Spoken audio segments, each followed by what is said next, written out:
I'm Jackson Pearce, and this video is about trivia, and the internet, and Mark Twain.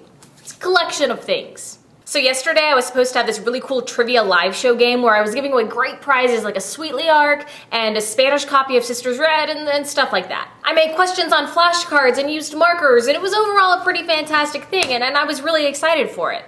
And then my internet exploded.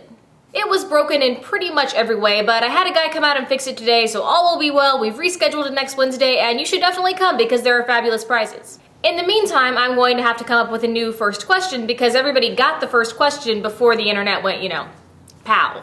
The question was, name 3 books by Mark Twain. A lot of people can name 2 books by Mark Twain, but people have trouble with that third one. Everyone knows he wrote The Adventures of Huckleberry Finn and Tom Sawyer because everybody either read those in school or saw one of the terrible movie versions they made. One of those movie versions starred Jonathan Taylor Thomas.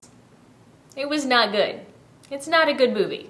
But Mark Twain wrote a whole bunch of other books, some of which are not really very well known at all, and this video is about 3 of those. Number 1, Personal Recollections of Joan of Arc.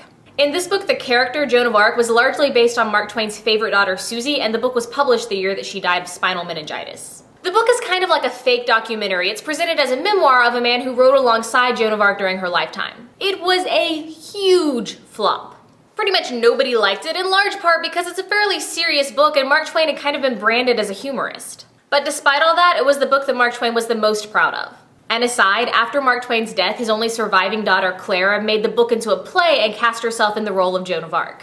Keep in mind that Joan was based on Susie, Mark Twain's favorite daughter and Clara's dead sister.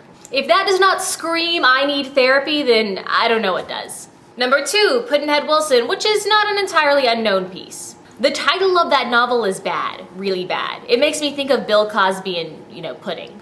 The main reason Mark Twain wrote this book is he was seriously in debt. He had to write a book fast to keep from going completely bankrupt. Pudd'nhead Wilson was that book, and you can kind of tell he wrote it in a rush. The plot is a little bit weird, and it's just not very well organized, that kind of thing. And as John Green mentioned in his recent video, Mark Twain was in fact inspired by a pair of conjoined twins. In fact, Twain had kind of a lifelong fascination with twins and conjoined twins. The Capello twins and Pudd'nhead Wilson, originally they were supposed to be the main characters, but as he wrote it, things changed and developed, and they ended up kind of just being side characters.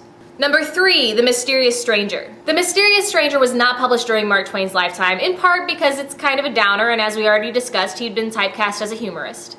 Twain also never actually finished the book. The only reason it exists is after Twain died, his biographer kind of collected all of the drafts and put them together into something that resembled a complete novel. The Mysterious Stranger is about Satan visiting some boys on Earth. It's dark. It's a commentary on morality and humanity and look, Twain was really sad because his wife and 2 of his daughters had died and his outlook was a little dreary. In one of the original drafts of the manuscript called Schoolhouse Hill, the boys that Satan visits are none other than Tom Sawyer and Huckleberry Finn. Even though The Mysterious Stranger is obviously not considered one of Twain's best works, I really like that he wrote it because it shows that just like anyone else, he had both light and darkness in his life. Yes, he was the man in the white suit and the great American novelist and a wonderful humorist, but he was also a person who had some serious questions about life and death and who was deeply moved by the loss of his loved ones. Alright, so again, trivia is next Wednesday. You can win fabulous prizes. You should come. Links are below me somewhere. And that's all. I'll see you guys later.